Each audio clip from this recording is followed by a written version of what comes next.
demander des bonnes volontés, d'aider surtout la population dans cette zone qui est une population qui s'était déplacée par les événements qu'on connaît. Aujourd'hui, ces populations sont en train de revenir. Pour qu'ils reviennent, on ne peut pas vivre sans toi.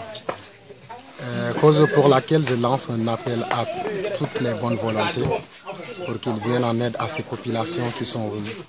Pour la plupart des populations pauvres, parce qu'on connaît très bien le secteur, il y a pas mal de manque d'infrastructures.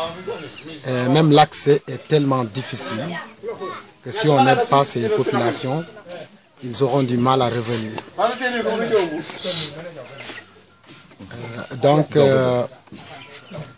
de ma part, je suis un enseignant et je vois tellement que la population est tellement accueillante. Il fait bon vivre ici quand même.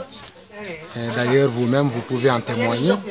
C'est des populations qui sont ouvertes à tout le monde. Et des fois, ces difficultés aussi font que même les enseignants n'aiment pas venir ici. Parce que l'accès est difficile, encore une fois, je le répète.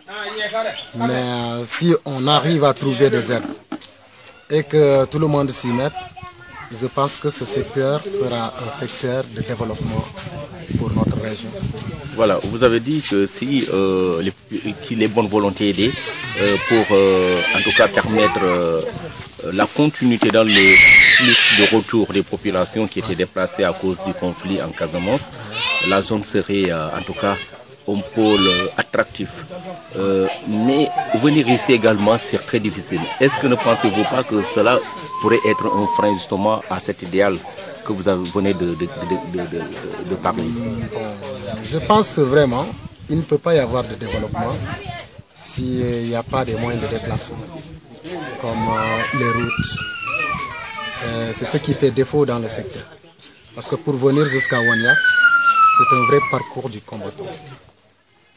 Donc je lance un appel à nos autorités pour qu'ils puissent vraiment voir qu'est-ce qu'il est possible de faire dans ces secteurs du Narang pour que l'accès soit un peu facile. Parce que si on regarde bien, il y a des mangues, des fruits un peu partout qui se gaspillent ici parce qu'il n'y a pas d'accès facile. Et les populations des fois sont obligées de se retourner vers la Gambie. Or, que ces populations sont des Sénégalais à 100%. Je voudrais vraiment qu'on se sente plus Sénégalais que Gambiens, même si on vit dans la frontière. Mais qu'on sache que c'est des Sénégalais qui sont ici. Et que tant qu'on ne vient pas vers ces Sénégalais, on ne peut pas savoir ce qu'ils ont en cœur. C'est vraiment des populations merveilleuses, des populations accueillantes, où il fait bon vivre. Il faut venir jusqu'ici pour le savoir. En tout cas, je m'y plais beaucoup.